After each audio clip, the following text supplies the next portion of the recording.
executive board and announce that the UAW is endorsing Joe Biden for President of the United States.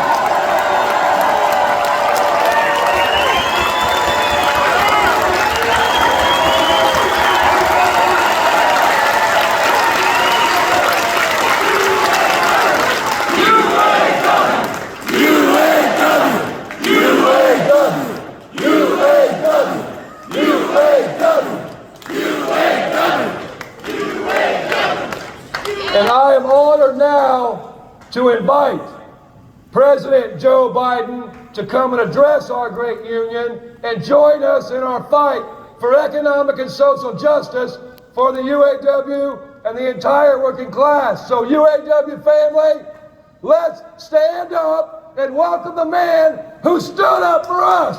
Please welcome the current President of the United States. We will re-elect Joe Biden.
It's great to be home.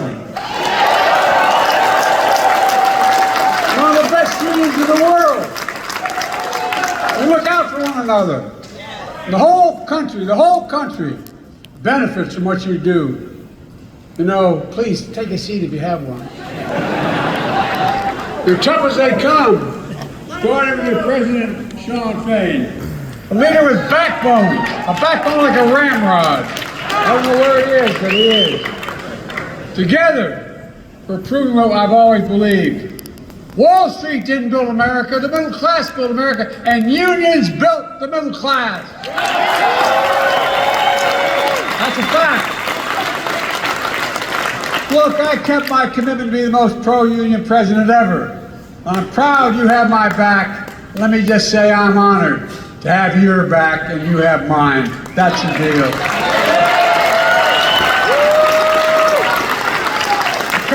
To seeing the world the same way. It's not complicated. You know, my dad, who never went to college, was the smartest, toughest, most gracious man I knew, who managed a car dealership for the bulk of my life. Taught me a very important lesson. He'd say, Joey, this is God's truth. A job is about a lot more than a paycheck. It's about decency. It's about your dignity. It's about your place in the community. It's about being able to look your kid in the eye and say, honey, it's going to be okay, and mean it. And mean it. Folks, that's what the UAW is all about, and it's always been that way.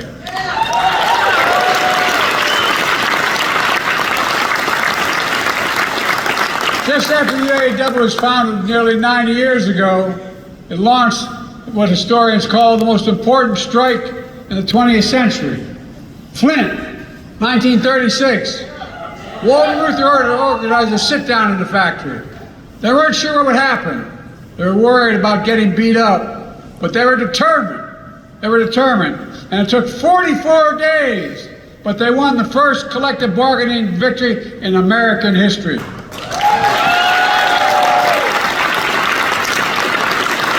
And the leadership of the UAW spread across the country. It led to the first substantial wage increase in a long time, the first cost of living allowance, the first employer-provided health care. Within 4 years, workers across the entire auto industry unionized, inspiring workers across other industries as well, giving life to new industries in the labor movement. I share that history with you because all of you made history again. I'm confident, and I mean this, 90 years from now, people are going to look back on the impact you had, you in this room. Just like them 90 years ago, you matter now. You lead. And I respect all of you here today who represent unions that always led, always lifted, and always inspired workers.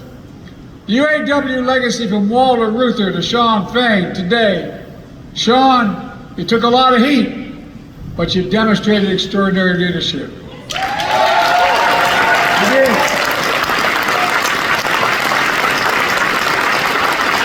And that's what I saw a few months ago during your historic UAW strike.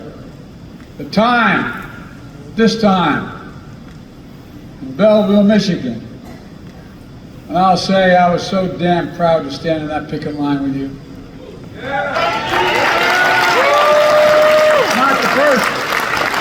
It's not the first UAW picket line I stood in my home state of Delaware. I've done it many times. But it's the first time a president did it, I found out later.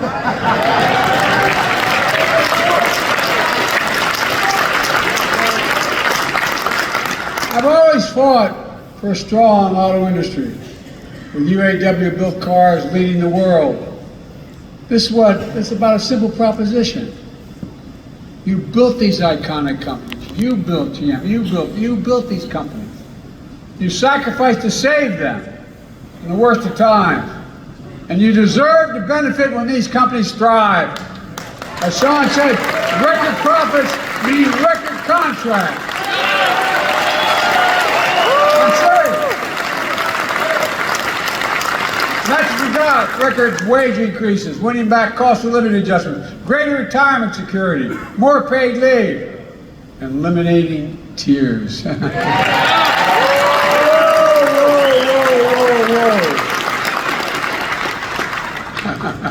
You all know my position. I'm tired. I've tried, I'm tired about jobs going overseas, having products shipped to. Look, during the Trump administration, a lot of administrations before that, what they do, so many people around America lost their sense of pride. Because whether it was an automobile company or any company at all, that factory was there for 30 years, hiring, maybe it only had 150 people in it, but it was a part of the community. Guess what? Corporate America found the cheapest labor in the world, and they sent the jobs to those laborers and sent the product back to us. But not anymore. We're building product here and shipping it overseas. Buy America and build America.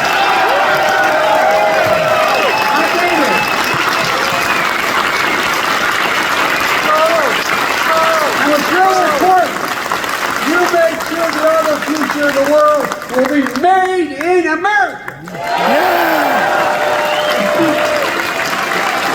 I mean it. I'm going to address this in a second. Most people don't know that back in the 30s, when Roosevelt was talking about the value of unions, he didn't just say unions are okay. He said any product that, in fact, any money that Congress gives the president to spend to build a product, whether it's an aircraft carrier, an automobile, a tanker, a staircase, no matter what that was, it should be built.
The president to spend whether it's building an aircraft carrier or a staircase, and guess what? was supposed to be built by an American worker with American products. Well, guess what? I'm going back to that. We build in America, we buy America.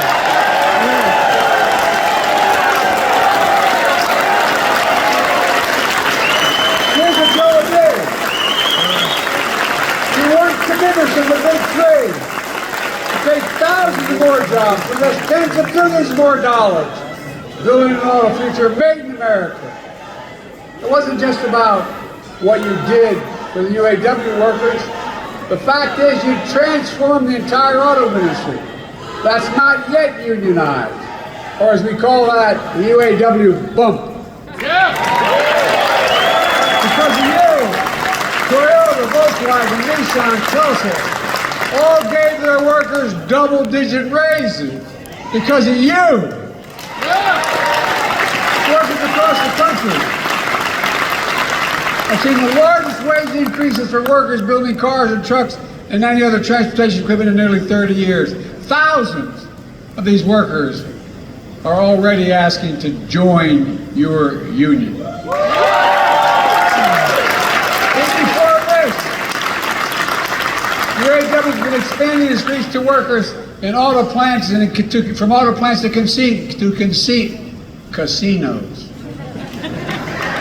You can tell I don't spend much time there.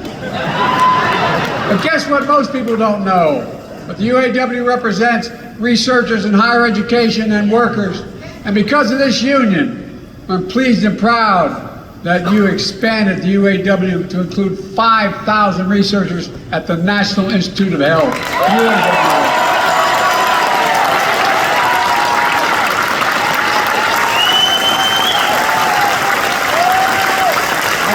I've always believed that the union movement in America is important because it produces the best skilled workers in the world.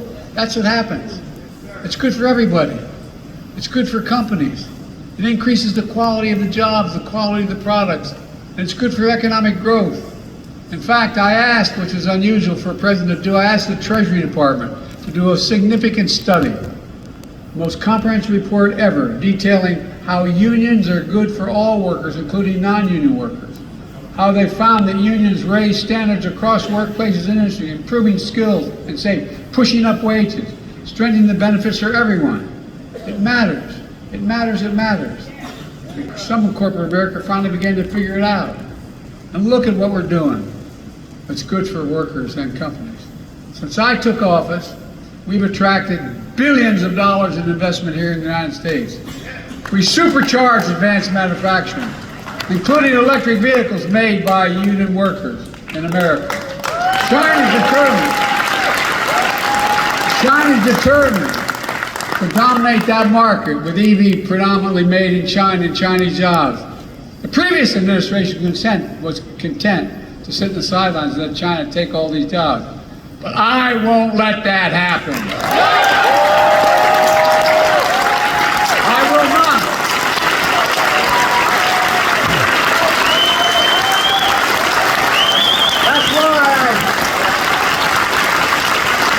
That's why I pushed and drafted the CHIPS and Science Act, investing more than $50 billion in manufacturing semiconductors here at home. Automobiles today require 3,000 chips of these chips to be made. That's why my bipartisan infrastructure law is building a network of 500,000 electric vehicle charging stations all across America, installed by your brothers and sisters in the IABW. That's a dream.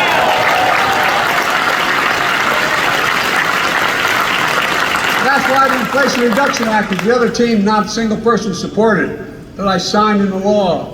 There's a dramatic incentive for the big three and other auto companies to make it here, their future here in America, with American jobs. Jobs that we want to make union jobs. That's why I announced $12 billion to help companies that respect their workers implement a just transition to electric vehicle future.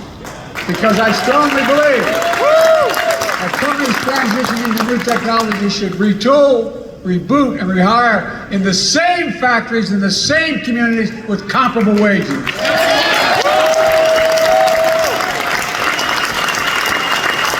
And existing union workers should have the first shot at those jobs.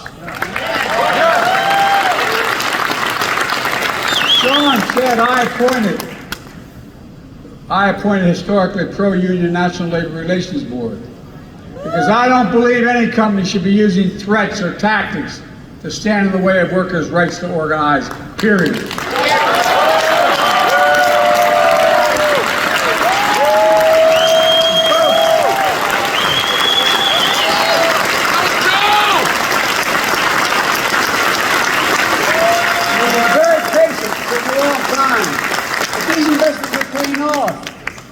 Since I came to office, by the way, the last guy said he's hoping for a recession.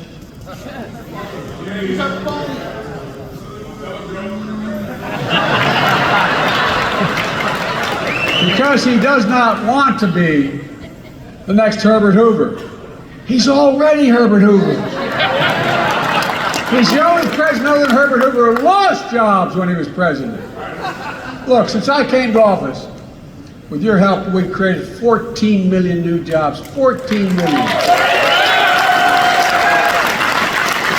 Nearly 800,000 manufacturing jobs nationwide. And that means we're creating American jobs and exporting American products instead of the other way around like we saw for too long. Unemployment has been below 4% for the longest stretch in 50 years, and it's going down. Wages are up. Household wealth is up. We have the lowest inflation and fastest recovery of any major economy in the world. We have the fastest growing economy in the world. I know we have more to do, and we're making real progress. Over the last year, prices are down on everyday items from a gallon of gasoline to a gallon of milk. Folks are beginning to feel it. Last week, we saw one of the biggest jumps in how positive consumers are about feeling about their personal circumstance. But we have more work to do. But our plan is delivering for the American people, building an economy from the middle out and the bottom up, not the top down. That's what I said I was going to do. That's what I tried to do as a senator and vice president. But because when we do that, the poor have a ladder up and the middle class does well. And the wealthy do well, although they should be paying a hell of a lot more taxes. We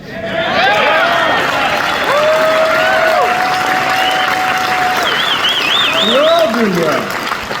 It's called Bidenomics. If you notice, all the major economists are talking about there's going to be a recession next week, next month. But all of a sudden, we're seeing the Lord. I'm a little worried. Some of the major economists in American history are now giving me credit. It's like, oh God, what's going on? But look, all kidding aside, this is a fundamental break from what used to be called trickle-down economics. And some Democrat presidents did as well as Republicans. You know, I sat not a lot trickled down on my dad's kitchen table growing up. There wasn't a lot. The idea was that the wealthy do very well, there'll be a lot left over, and it'll trickle down to ordinary folks. Well, guess what?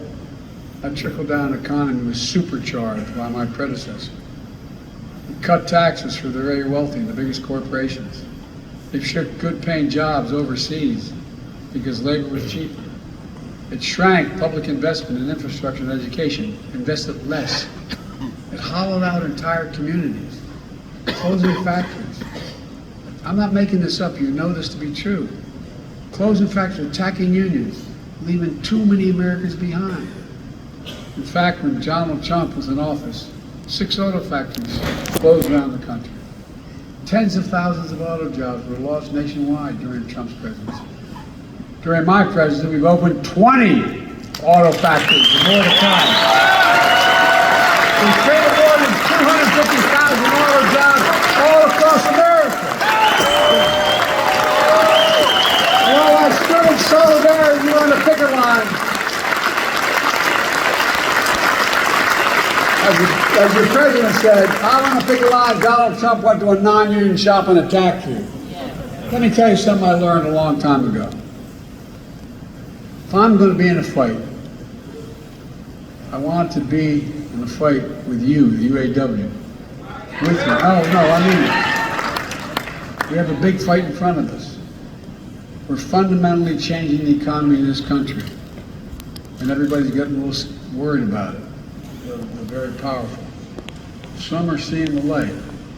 But changing the economy, taking it from an economy that takes care of those at the top, and changing an economy that gives people who built this country a fair shot. Again, back to my dad. All anyone wants is just a fair shot. Just a fair shot. An even shot to be able to make it. That's what my economic plan is all about. That's what the UAW is all about. That's what your battle has been about. The days of working people being dealt out of the deal are over in this country as long as I'm president. Working people are going to get their fair share. You've earned it. You fought for it. And you deserve it. So today I want to say to all of you, thank you. Thank you. I could not be more proud or more honored that you've chosen to stay with me. We're all proud to stay together, and you're the real heroes. I want to make it clear. You're the heroes of the story. It's not what I did, it's what the American people standing up with backbone did. You're the reason why. And I mean it sincerely. I'm supposedly an expert on foreign policy. I've known every major world leader for the past 25 years. And guess what? As I tell every world leader, remind them, whether they're an adversary or an ally, it's never, ever, ever been a good bet to bet against the American people. Never, never, never. And that's the truth throughout history. It's still true today. Because of you. I mean it, because of you, I've never been more optimistic about America's future. We just have to remember who we are. We are the United States of America. And I mean this. There's nothing beyond our capacity when we work together. We're the only nation in the world that's come out of every crisis stronger than we went in.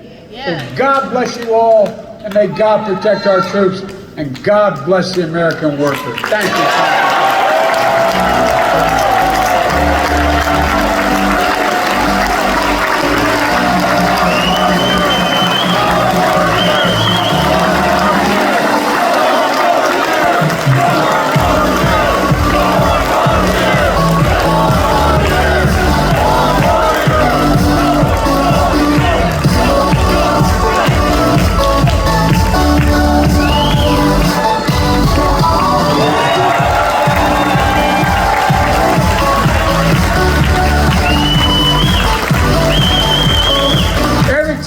Walk out of my grandfather painting his house up in Scranton.